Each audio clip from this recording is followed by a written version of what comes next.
चाहे वो साहित्य स्टॉल हो, झोला पुस्तकालय हो, बाल संस्कार शाला हो, उसमें आपको आना पड़ेगा। समाज को फायदा हो या ना हो, सीधे तौर पे आपको फायदा होगा इसके माध्यम से। सीधे तौर पे आपके अंदर व्यवहारिक ज्ञान आएगा। आप झोला पुस्तकालय चलाते हो, आज देखते हैं कि हमारे एक मित्र हैं, वो मित्र का एक भाई यहाँ पर आया हुआ था, उन्होंने मेरे पास उसको भेजा, कोई स्मार्ट कार्ड किसी होटल का बन रहा था, उसके लिए हम लोग के पास उसको भेजा गया कि इसको थोड़ा मदद कर दीजिए। उससे हम लोगों ने इंक्वायरी लिया कि क्या है नहीं है, तो नोएडा को कोई मैनेजमेंट इंस्टीट्यूट है जो कि 4 लाख रुपया फी लेता है, और उसको यहाँ भेजा है डोर टू डोर मार्केटिंग के लिए, मार्केटिंग स्किल डेवलप करने के लिए। ट्रेनिंग के तहत मार्केटिंग स्किल इसे डेवलप करता है। 4 लाख वो ले भी रहा है और वो अपना काम भी करवा रहा है, अपना स्मार्ट कार्ड बनवा रहा है, होटल वाला से भी कमीशन लेता होगा, रेस्टोरेंट वाला से भी कमीशन लेता होगा, और उसको मार्केटिंग स्किल उसके माध्यम से डेवलप करा रहा है। मित्र, हमारे युवा प्रकोष्ठ में फ्री का, मुफ्त का मार्केटिंग स्किल विकसित किया जाता है, और साथ ही साथ स्वावलंबन के तौर पर मेहनत आना भी दिया जाता है। आप झोला पुस्तकालय चलाते हो, डोर टू डोर जाते हो, लोगों का क्रॉस क्वेश्चन होगा, लोगों से इंटरेक्शन होगा, आपका झिझक समाप्त होगा, आपका हेजिटेशन समाप्त होगा। ऐसे ही फ्री का, मुफ्त का आपका मार्केटिंग स्किल डेवलप कर रहा है, फ्री का, जो कि बढ़िया मैनेजमेंट इंस्टीट्यूट में जाकर के लोग पैसा दे करके उस चीज को सीखते हैं। वो चीज यहाँ पर फ्री का सिखाया जाता है। फ्री का मैनेजमेंट स्किल आपके अंदर विकसित हो रहा है, और साथ ही साथ मेहनतौना के तौर पर आपको कुछ मिल भी रहा है। आप आर्थिक उपार्जन भी कर रहे हैं, भगवान का काम में भी आप सहयोगी बन रहे हैं।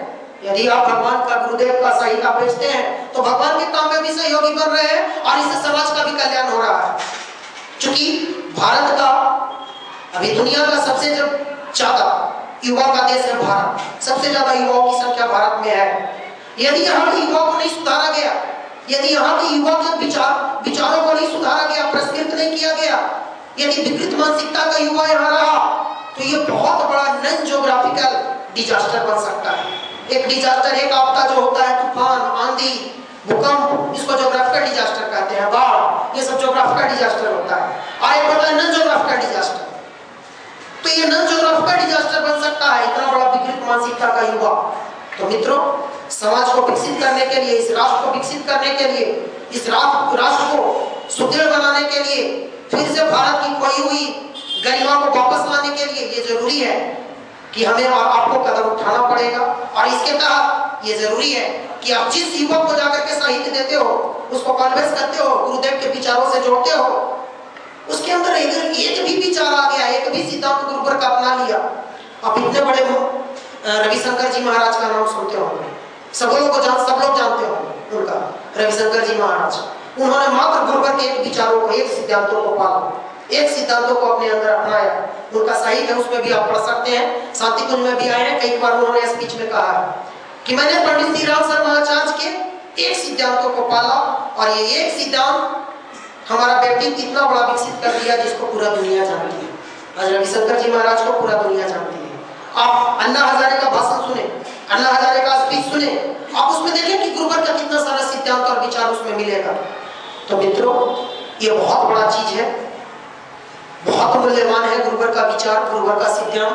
यदि आप इसको घर घर पहुंचाते हो तो इससे समाज का भी कल्याण होगा, आपका भी आत्मकल्याण होगा, समाज का भी सेवा होगा, और भगवान का भी काम होगा, जिसका श्रेय आपके संस्कारों पर मिलेगा। न जाने आपके पूर्व जन्म के, इस जन्म के कितने कुसंस्कार उसके माध्यम से कटेंगे। तो सीधे तौर पे आपका फायदा है, और ये स्वावलंबन का बहुत बड़ा पहलू है। हर किसी को जरूरी है, इससे आपके अंदर मेहनत करने की प्रवृत्ति विकसित होगी। मेहनत करने की भी प्रवृत्ति विकसित होना बहुत जरूरी है, और नहीं तो आजकल दुनिया में बेरोजगारों की कमी नहीं है, और काम करने वालों की कमी बहुत ज्यादा है। हम लोग अपना व्यवसाय चलाते हैं, बिजनेस करते हैं, तो हम लोग को अनुभव है कि काम करने वाले लोगों की इतनी कमी है कि मत पूछिए।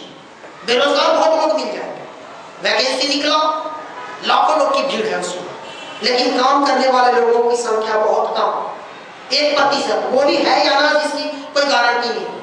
काम करने वाले लोगों की, मेहनत करने वाले लोगों की, श्रम की प्रवृत्ति है ही नहीं लोगों के अंदर।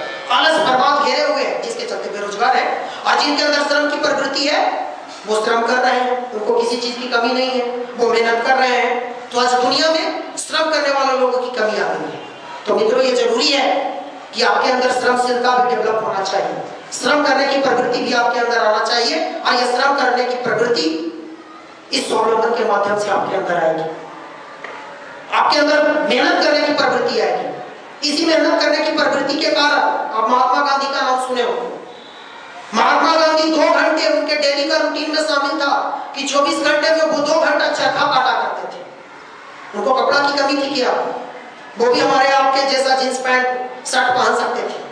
वो भी चाहे तो अच्छा ढंग का कुर्ता पहन सकते थे, धोती पहन सकते थे, लेकिन आधी धोती पहनते थे, आधी धोती उड़ते थे, और वो भी खुद का बनाया हुआ। किसी चीज की कमी नहीं थी उनके पास। लेकिन ये क्यों? क्योंकि इसके माध्यम से वो समाज को मैसेज देना चाहते थे कि तुम्हारे अंदर श्रमशीलता की प्रवृत्ति होनी चाहिए, तुम मेहनती बनो। ये श्रमशीलता को महत्व देना था, श्रम को महत्व देना था, मेहनत की प्रवृत्ति लोगों में आए, राष्ट्र की जनता में। इसके माध्यम से ये मैसेज देना चाहते थे। खादी का अभियान इसीलिए चलाया गया खादी का अभियान। मित्रों, आपने महारानी विक्टोरिया का नाम सुना होगा। एक जमाने में पूरे विश्व में, चूंकि पूरे विश्व में अंग्रेजों का शासन था, और महारानी विक्टोरिया का तस्वीर छपा रहता था पूरे विश्व के मुद्रा पर। जैसे अभी रुपया, डॉलर मुद्रा है, वैसे पूरे विश्व का मुद्रा हुआ करता था विक्टोरिया। किसी प्रकार की कमी नहीं थी उसके अंदर, अपार खजाना। कोलकाता में आप देखे होंगे चिन्ह के तौर पर उनका विक्टोरिया पैलेस है। अब जाकर के वहां पर देख भी सकते हैं आप सब कुछ। अक्सर लोग जाते हैं तो घूमने जाते हैं, खास करके युवक तो आ जाते हैं वहां पर।